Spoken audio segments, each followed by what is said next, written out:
Montel Whitaker was 40 years old, and he believed, quietly, firmly, the way a man believes in something he built with his own hands, that if you showed up every single day, the truth would eventually speak for itself. He wasn't a loud man, never had been. He ran a precision machining shop on the south side of Atlanta, the kind of place where tolerances were measured down to 1,000th of an inch, where being off by a hair wasn't acceptable, where you either got it right or you started over. He had spent 18 years of marriage operating the same way. Then, on a Tuesday morning in March, his phone rang. And in 11 seconds, 18 years shattered like a dropped measuring gauge on a concrete floor. My wife's voice came through the line cold and certain. "Montel, Uncle Ellis left me millions. Pack your things and get out of my house today." No hello, no hesitation, just victory. What Tasha didn't know, what she could not have imagined, was that Montel had been quietly preparing for exactly this moment for 2 weeks. He hadn't changed his routine. He hadn't altered a single morning. He had gone to work, come home, eaten dinner at the same table, and documented everything in silence, the way a man documents a fault line. Not because he wants the earthquake, but because he intends to be standing when it's over. Before we get into the full story, if you've ever watched someone you loved choose money over everything that actually mattered, stay with me. Because what happens next will remind you that the quietest people are sometimes the most dangerous ones to underestimate. It was a gray Atlanta morning, the kind where the sky couldn't quite decide between rain and clouds, and the air smelled like wet pavement and motor oil. Montel had arrived at the shop before 6, same as always. His 2 machinists, Derek and Ron, wouldn't be in until 7. He liked that hour alone. Coffee going, machines cold and quiet, the day still unopened. He sat at his desk, reviewing the tolerance spec sheet for a new aerospace contract. The fluorescent light above him buzzed faintly. Pinned to the corkboard beside his monitor was a photo of his daughters. Jada in her high school graduation cap, Layla in the middle of fixing her bicycle, grease on her hands and a grin wide enough to stop traffic. He had taken that picture himself. His phone lit up. Tasha. He set down the mug and answered. "Montel, Uncle Ellis left me millions." Her voice carried a coldness he had learned to recognize over the years. "Pack your things and get out of my house today." He didn't answer right away. He let the silence sit between them, the kind that has weight to it. "Okay," he said. Calm, quiet. She hung up. He finished his coffee. 2 weeks earlier, Uncle Ellis Mitchell, 68 years old, Tasha's uncle, a man Montel had driven to medical appointments for 12 years without ever being asked twice, had called from his care facility. His voice was thin, but his mind was sharp as it had ever been. "Montel," he'd said, "you are the son I never had. You've cared for me while Tasha's been waiting for me to pass so she could get the money. I put protections in the will. When she makes her move, and she will, document everything. You will win." Montel had recorded that call, with Ellis's full knowledge and consent. He had started preparing the very same day. That evening, he drove home from the shop as the streetlights came on. Inside, his wife Tasha stood in the living room, arms folded, a faint smile at the corner of her mouth. A neat stack of self-printed divorce papers sat on the dining table, as though she had already decided how the evening would end. Montel picked up the papers, read every page, signed each one without a word. Then he photographed every single page with his phone. He looked at Tasha and gave her a smile, calm, almost gentle, the smile of a man who has already done the math. "Good luck, Tasha." He picked up the suitcase he had packed 3 days earlier, walked to the door, and stepped out into the night. Tasha stood behind him, stunned into a silence she hadn't prepared for. The door clicked shut. He didn't look back. Stay with me. Because what Tasha believed was her greatest victory was about to become the most expensive mistake she ever made. If your husband quietly did everything right for years, and you didn't fully see it until it was too late, type "too late" in the comments. If you think Montel should have walked away sooner, type "sooner." Let me know which side you're on. The Hampton Inn near the Atlanta airport was clean, quiet, and unremarkable. Exactly what Montel needed. Room 214, king bed. Security cameras in the hallways, which he noticed on the way in, and appreciated without comment. He set his suitcase by the window, opened his laptop on the small desk, and got to work. He did not turn on the television. He had no time for that. Ellis had told him to document everything, and so that was exactly what he did. Within 45 minutes, he had uncovered what had been hiding in plain sight for years. Over the past 7 years, Tasha had been moving money out of their joint account in small, irregular transfers. Never enough in a single pull to raise an immediate flag. The total came to $243,000, quietly routed to her mother's account over time. He cross-referenced the bank statements, built a spreadsheet, and lined every transaction up by date and amount. It looked like rain on a window. Steady, relentless, invisible until you stopped to look directly at it. He kept going. 3 days before she made that phone call, his wife had contacted the insurance provider and requested that Montel be removed from the family health policy. The reason she gave? They were separated. The request had already been processed, and his coverage was gone. Montel had type 2 diabetes.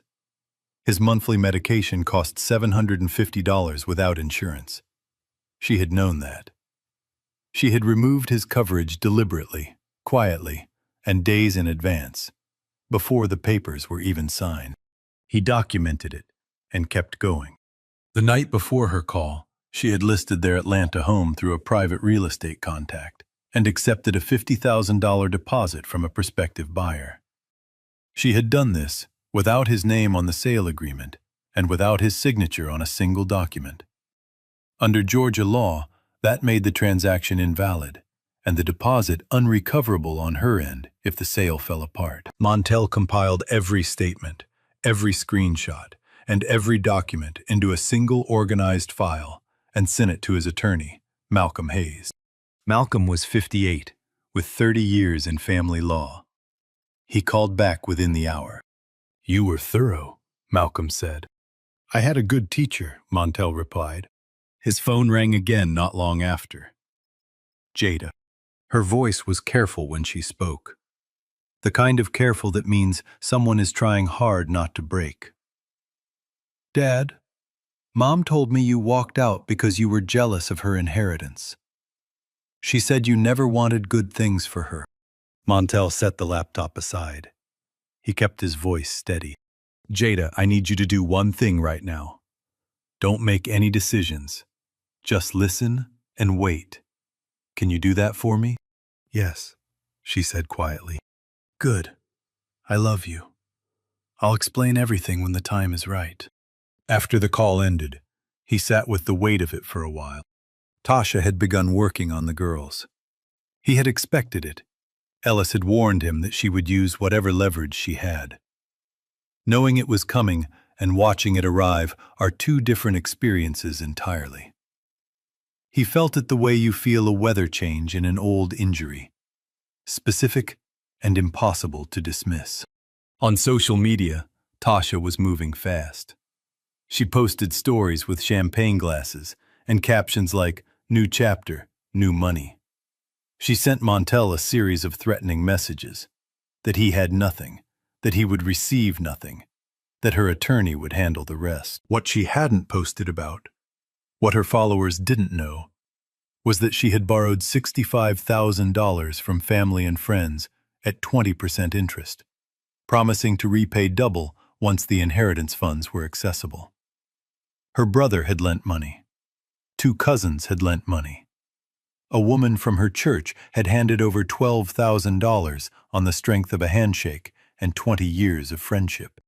Tasha was spending against a fortune that had not yet taken the shape she had imagined. At the preliminary probate hearing, Judge Delgado read Uncle Ellis's will aloud, with the careful, unhurried pace of someone who understood that every clause had been placed there intentionally. The estate totaled approximately $1.2 million. But there would be no single check. Ellis had designated Montel as compliance officer for the estate, a role that carried authority for 18 months. Montel held the right of first refusal on all 3 rental properties listed in the will. Tasha could not sell those properties. She could not significantly raise existing rents. She could not access or liquidate any estate asset for 5 years without clearing legal approvals that now ran directly through Montel's oversight. Tasha sat at the plaintiff's table. Her posture tightened with each paragraph read aloud. Her attorney leaned over and said something brief. She did not respond. The inheritance she had planned her entire next chapter around had conditions. Serious ones. And the man she had sent away was positioned at the center of every single one. After the hearing, Malcolm walked beside Montel down the courthouse steps and kept his voice low. "She tried to sell the house without your signature," he said. "That $50,000 deposit? The sale cannot proceed. The buyer will lose that deposit, and he is not going to be happy about it." Montel nodded. Malcolm added, almost as an afterthought, "And removing a diabetic spouse from health coverage while misrepresenting your legal status to an insurance provider, that's a separate problem for her entirely." The Atlanta afternoon was mild around them. Cars moved on the street below. Somewhere nearby, someone was cutting grass, and the smell of it drifted up warm and green. An ordinary Wednesday. The city had no idea what had just shifted. Montel thought about his daughters. He thought about Jada, who wanted to be a doctor. He thought about Layla, who did her homework at the kitchen table and laughed too loudly at her own jokes and had never once needed to be asked to say thank you. He had not built 18 years for nothing. He had built them for his girls. And what Tasha was about to discover, about the forgery, about Tyrone, and about the hidden cost of every choice she had made, was going to unravel everything she believed she had secured. It came in on a Thursday night, close to 11 o'clock. Montel was at the hotel desk, papers spread across the surface, coffee sitting cold and forgotten, when his phone buzzed with a video from Jada. No message, just the file. He pressed play. The footage was recorded discreetly from a low angle near the kitchen counter. The refrigerator hummed in the background. A television murmured from another room. Tasha's voice came through clearly, unhurried and unguarded. The voice of someone who believed the room was entirely her own. "Tyrone and I have been together for 11 years. A short pause. Then a cold laugh that wasn't really a laugh at all. "Your father never suspected a thing." Montel sat very still. Then Tasha said something else. Her voice flattened into something deliberate and quiet. "And Layla, she's not your father's daughter. The blood types don't match. She never was." The video ended. The hotel room was absolutely silent. Montel set the phone down on the desk. He pressed both hands flat against the surface and stared at the wall for a long moment. The neutral beige paint. The framed print of the Atlanta skyline that no one had chosen. The small bedside lamp casting a cone of yellow light across the carpet. Then he reached up and pressed the back of his hand against his mouth. Tears came quietly. He let them. He thought about a Sunday afternoon years ago. Layla was 4, maybe 5, sitting in the middle of the garage floor surrounded by bicycle parts. Completely focused, her small hands working a chain nearly as wide as her torso. She had looked up at him with engine grease on the end of her nose and said, very seriously, "Daddy, "Is this the right piece?" And he had said, "Almost. Let me show you." They had stayed in that garage for another hour. When the bike finally worked and she rode it around the driveway, she screamed with joy so loud that the neighbor from 3 houses down came out to see what was happening. The truth was, Montel had first suspected something years later. A comment from a physician during a routine visit, a detail that didn't line up. He had stood at the edge of that particular door and decided, deliberately, not to open it. Not because he was afraid of what was on the other side, because it simply hadn't changed anything that mattered to him. He had chosen Layla every morning for 17 years. He was not her biological father. He was her father. Those are not the same thing, and they are not interchangeable. And the distinction is one that Tasha had apparently never understood. Not about Layla, and not about anything else. He wiped his face, sat up straight, and said quietly to the empty room, "Blood doesn't make a father. Choice does." He forwarded the video to Malcolm without a note. Malcolm would know what to do with it. The following morning, Tasha sent a message to the family group chat. It was long and carefully phrased. The kind of message that uses words like opportunity and future, and sounds on the surface like genuine concern. But beneath the careful language, it delivered a single clear instruction to both daughters. Align with me and everything, college, finances, your future, will be taken care of. Choose your father's side, and you will lose all of it. She sent it to the entire group. That included Montel's mother, 2 aunts, and his cousin Darnell, who screenshot it within 30 seconds of it appearing on his screen. Montel read it once and forwarded it to Malcolm. An attempt to use financial pressure to influence minors during an active legal proceeding was not something a family court judge would receive warmly. Then his phone rang. Both daughters, on a video call. Layla appeared first, sitting on what looked like Jada's dorm bed, a pillow in her lap, eyes a little red, but her jaw set with a certainty that was entirely her own. Jada sat beside her, arm around her sister's shoulders. They had already prepared something. They sent him a short video before either of them spoke. In it, the 2 of them sat side by side, and Jada looked into the camera without hesitation. "We choose Dad." Layla nodded once. Not dramatically, but with the quiet finality of someone confirming a decision they had made a long time ago and were only now putting into words. "We choose Dad," she said. Softer, certain. Montel pressed the phone against his chest for a moment. He felt the full collision of it. Pride and heartbreak and love arriving together. Tangled the way weather systems meet over open water. He breathed through it. Then he brought the phone back up. Both girls were watching him. Layla tilted her head. "Dad, are you crying?" "No," he said. "You're crying." "I am not crying." Jada bit her lip, trying not to laugh. He finally let himself smile. For just that moment, it felt exactly like the garage on a Sunday afternoon. The 3 of them in the middle of something complicated, figuring out how the pieces fit. In the days that followed, Tasha called Jada repeatedly. She sent Layla a message that opened with, "After everything I have given up for you." Montel's mother called him one evening, her voice measured and dry as old timber. "Tasha reached out to me on social media. I want you to know I replied. Appropriately." He asked her to hold off on any further public exchanges. She agreed, though the restraint appeared to cost her something.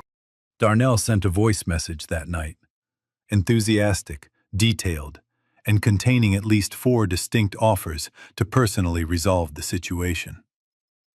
Montel told him to stay quiet and let the attorneys handle it. Darnell agreed, eventually, after a pause long enough to suggest it genuinely pained him. There is a particular stillness in being the calmest person in a circle of people who love you and want to act on your behalf.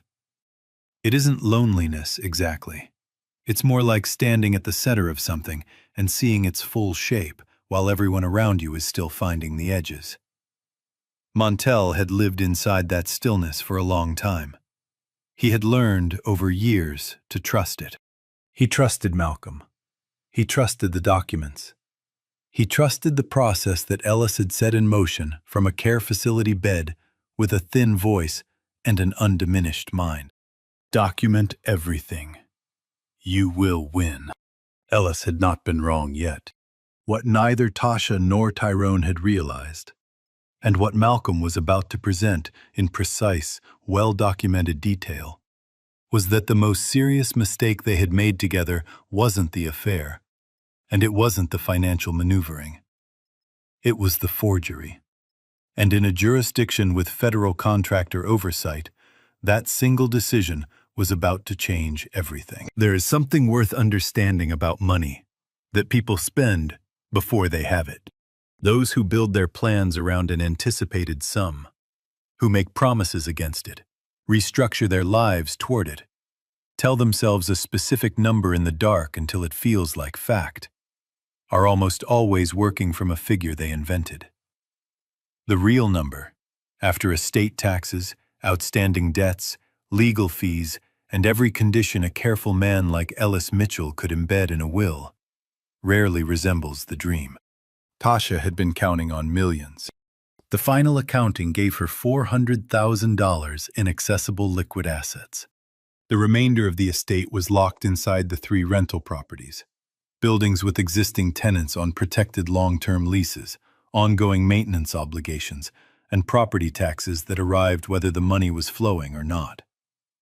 Every significant decision about those properties now required Montel's authorization as compliance officer. She could not raise rents meaningfully. She could not sell. She could not borrow against the buildings without legal clearance that ran directly through Malcolm Hayes. Meanwhile, the $65,000 his wife had borrowed from relatives and friends at 20% interest against a promise to repay double once the funds came in was already overdue. Her brother called first, carefully. A cousin called next, less carefully. The woman from her church who had contributed $12,000 based on friendship and trust called 4 times in a single afternoon without receiving a response. On top of everything, Tasha had recently signed a 2-year lease on a luxury apartment in Buckhead, $4,000 per month, with no exit clause until month 12. The numbers no longer told a story she liked. Tyrone Brooks, age 39, had convinced himself in the weeks prior that events were unfolding in his favor. He and Montel had been close friends in college. The kind of friendship built on late nights, shared meals, and the particular honesty that can exist between young men before life introduces complications. For 11 years, Tyrone had been constructing a separate life in the margins of someone else's marriage. He had told himself, and perhaps Tasha, that once Montel was out of the picture, everything would become straightforward. It did not become straightforward. When Tasha asked Tyrone to help her take action against Montel's machining business, he agreed. The shop carried active aerospace contracts and was worth considerably more than its physical assets suggested. To proceed with any legal transfer of control, however, certain documents required Montel Whitaker's signature and authorization. Tyrone and Tasha produced those documents with Montel's signature on them. They had not obtained his signature. They had replicated it, traced it from an older contract, made minor adjustments, and submitted it as original. Malcolm had engaged a forensic document examiner. Her written analysis was 17 pages long and identified 14 specific inconsistencies between the submitted signatures and Montel's verified samples. Differences in stroke pressure, letter spacing, terminal angles, and the distinctive way Montel had always formed the capital letter in his last name, consistent across decades of his own documents. Malcolm presented the analysis at the hearing without drama or embellishment, in the methodical tone of a man who had spent 30 years ensuring he was never the most surprised person in a courtroom. The judge's expression required no interpretation. The machining business was frozen immediately, under a court-issued restraining order. All asset transfers were halted. A criminal referral was issued for document fraud, not a civil matter, not a family court issue, but a criminal one, directly related to the falsification of records connected to a federally contracted business. Tyrone's attorney reportedly pulled him into the hallway after the hearing and asked him, twice, whether he fully understood the difference between civil and criminal exposure. Pasha sat at the plaintiff's table, and for the first time across all of these proceedings, said absolutely nothing. Her attorney requested a recess. What followed over the next 2 weeks came in successive waves, the way structural failures tend to arrive once the first support gives. The house sale collapsed. The deposit forfeiture was confirmed. The buyer, a man accustomed to the orderly function of the legal system, directed his attorney to send correspondence to Tasha's counsel that Malcolm later described as one of the more emphatic letters he had encountered in his career. Tasha's social media account went private after a public comment appeared beneath one of her posts from a member of her church requesting repayment of $8,000.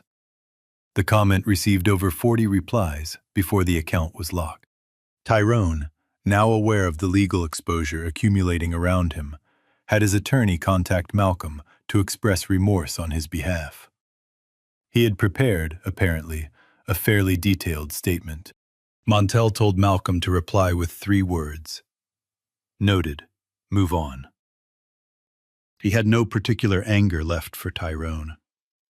Anger has a cost, and Montel had long since stopped paying for other people's decisions. Through all of it, Montel had been working.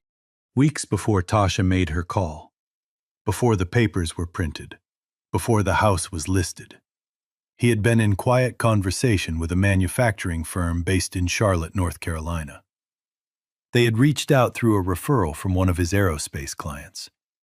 They needed someone precise, someone who had built something from nothing and understood what that required from the inside. The position, Director of Quality Operations. The salary, $170,000 annually, with a performance bonus structure. He had accepted the offer 3 days before the divorce was finalized. He told Malcolm, who noted it without comment. He told his mother, who listened to the number in full and said quietly, "That's what I thought." Charlotte was 4 hours from Atlanta. Close enough for the girls to reach him easily, far enough to breathe with a full set of lungs. He had already found an apartment, 2 bedrooms, a balcony facing west, and a kitchen large enough to actually cook in. He had measured the kitchen during the walkthrough. Old habits die slowly in precise men. People sometimes wonder whether someone in Montel's position, watching the evidence accumulate, watching the consequences of someone else's choices arrive one by one, feels a sense of triumph, something clean and bright. He did not.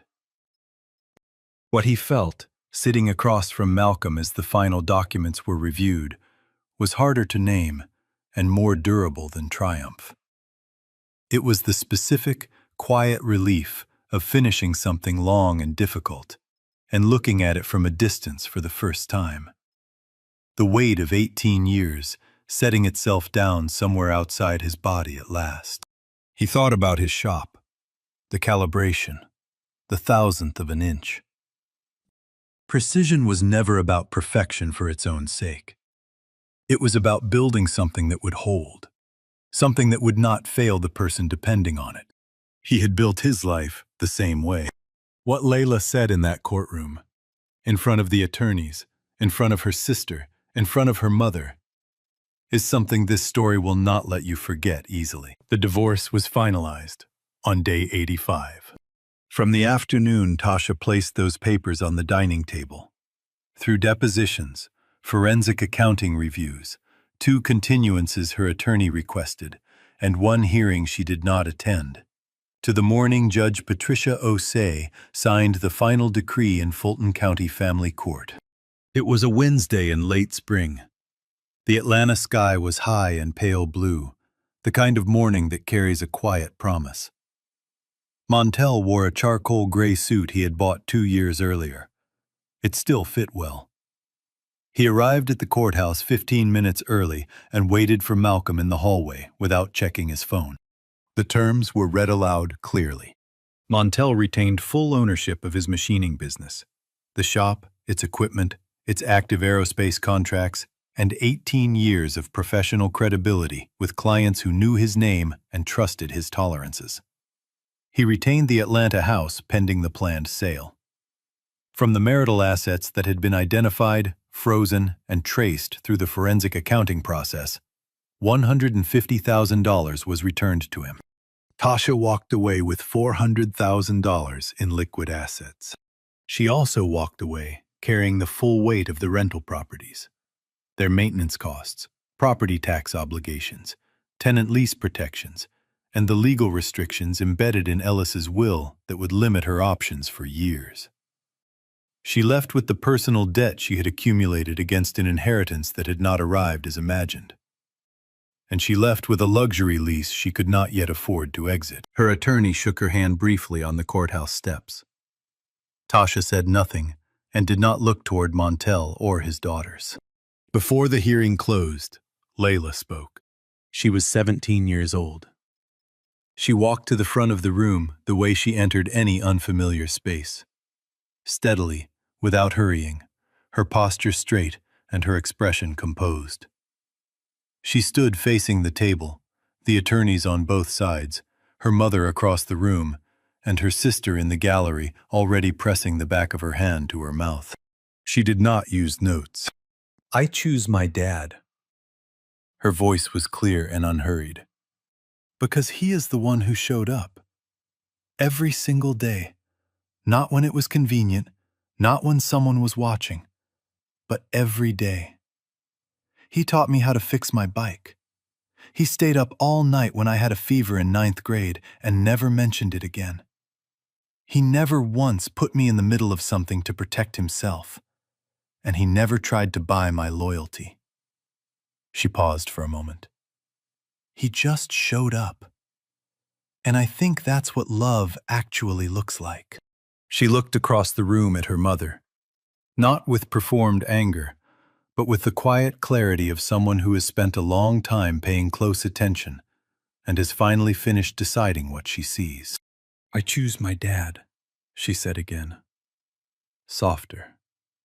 Final. She turned and walked back to her seat. Jada put both arms around her immediately. Montel sat very still. He looked at his hands. He thought about the garage floor on a Sunday afternoon, and a small girl with grease on her nose, asking him in complete seriousness whether she had the right piece in her hand.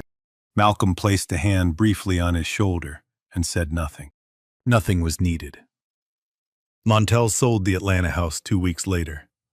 Clean transaction, no complications. Handled by a real estate agent his mother had recommended. A woman named Carol, who wore practical shoes and moved paperwork the way efficient people do, without ceremony and on schedule. The proceeds were distributed per the decree. Montel banked his portion and began the process of closing what needed to be closed. His last evening in Atlanta, he drove back to the house alone. He still had a key for 48 more hours. The new owners weren't taking possession until Friday. The rooms were empty, the way rooms become when all the furniture is gone and the walls show the faint outlines of where pictures once hung. His footsteps sounded different, more deliberate, more present, without carpet and furniture to absorb them. He walked through the kitchen where the girls had spread out their schoolwork across the table on hundreds of weeknights. He walked down the hallway, past the section of wall where Jada's middle school art project had hung for 6 years. A collage of magazine clippings she had declared, with considerable seriousness, to be a self-portrait. He had never entirely agreed, but he had never said so. He ended up in the garage. He stood in the center of it and let the quiet settle around him. The bare concrete floor. The oil stain in the far corner that had been there when they moved in. The hook on the wall where the bicycle hung between weekends. The light came in low and orange through the side window, the same angle it had always taken on evenings like this. The same light that had been there every Sunday afternoon for years. He thought about Layla at 4 years old on that floor. He thought about what it meant to choose someone every day for 17 years, without hesitation. He thought about his wife, not with bitterness, but with the particular sadness of someone who has finally stopped hoping a thing will become what it never was. He allowed himself to grieve that. Not her, exactly, but the version of the marriage he had worked toward for 18 years. That deserved a moment. And then he let it go. He said quietly, to no one but himself in the empty garage, "I built it the right way." He turned off the light. He locked the door. He drove toward Charlotte with the windows down and the spring air moving through the car, not running from anything, but going toward what was already waiting. And what waited for him there, what his daughters were building with him, what he was finally allowing himself to feel, is something that cannot be inherited, cannot be purchased, and cannot be taken from a man who has earned it honestly. 8 months later, Montel Whitaker stood at the window of his Charlotte apartment, a coffee mug warming his hands, looking out at the mountains. They were not dramatic, not the kind that demand attention. They were the Blue Ridge, old and patient, layered in a morning haze that made them look like they were breathing slowly. He hadn't expected to love them the way he did, but he had found himself looking for them each morning the way you look for something reliable. Not with urgency, just with the steady comfort of knowing it will be there. The apartment was warm and still. A Saturday. The kitchen smelled like fresh coffee, and underneath it, the faint sweetness of the banana bread he had made the night before. Extra cinnamon. Slightly overripe bananas. The way Jada had insisted it should be made since she was 9 years old, when she had informed him very seriously that regular banana bread was missing something important. He had made it because his daughters were coming. They arrived at 11:30. Rolling suitcase, backpack, Layla's noise-canceling headphones around her neck, and a disagreement already well underway about whose turn it was to claim the bigger room.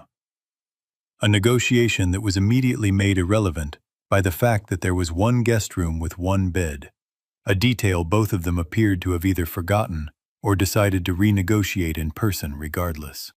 Montel stood at the open door and watched them come down the hall.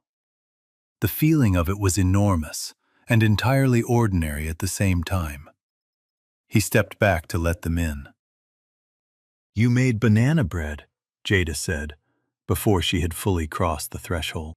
"I made banana bread," he confirmed. "Good," said Layla, dropping her backpack in the entryway without slowing down. "We're starving." They spent the afternoon cooking together. Pasta, a salad, and garlic bread that Layla was briefly assigned to manage before being gently reassigned when she admitted she wasn't entirely sure what the broil setting actually did in practice.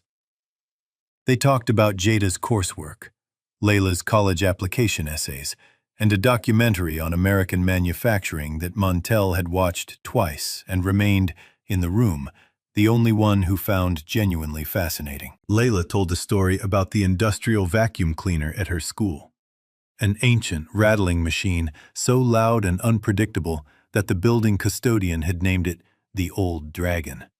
And the table laughed until Montel had to set down his fork and collect himself. It was the best afternoon he'd had in years. He made note of that, without saying it aloud. At dinner, the three of them sat at the small table by the window. The mountains held the last of the evening light before going dark. Jada lifted her glass, plain water in a mismatched glass Montel had brought from Atlanta, one of a set of 4 that had somehow survived the move intact, and looked at her father with the direct, composed expression he had seen on her face since she was small. He had realized recently that it reminded him of himself. He wasn't sure when that had happened. "I want to say something," Jada said. Layla set down her fork. Montel waited. "You showed us that character isn't built when things are going well. It's built when everything is falling apart around you." She kept her eyes on him. "I watched how you handled this past year. All of it. You never made us feel like pawns. You never put things on us that were yours to carry. And there were things you could have said, things that would have been easier for you and so much harder for us, that you chose not to say." She took a breath. "I didn't fully understand what that cost you until recently. And I want you to know that I see it." Layla had been looking at the table. Now she looked up. "Same," she said simply, in the way she said most things that mattered to her. Without decoration, without fanfare, and in a tone that made it absolutely clear she meant every word. Montel looked at his daughters for a long moment. He thought about Ellis, who had seen all of this clearly from a care facility bed, and had worked, in the last careful months of his life, to give Montel what he would need. He thought about Malcolm, unhurried and precise across 85 days of proceedings. He thought about his mother, who had called every Sunday without fail, and had never once said, "I told you so," though she had, in her quiet way, told him so years before any of this began. He thought about his wife, not with resentment, but with the clear-eyed recognition of a man who had finally put something down that he had been carrying a long time. The marriage had ended. What he had built inside it, his character, his relationship with his daughters, his integrity, had not ended with it. Those things had survived because they had never depended on her approval to exist. "You're both going to be more than fine," he said. "I've known that for a long time." He meant it the way he meant everything, quietly and all the way down. The news reached him sometime in the fall, the way things travel in networks of people who share mutual connections. Not directly, not with any announcement, but arriving in pieces through people who knew people. The rental properties had become a financial burden Tasha could not sustain.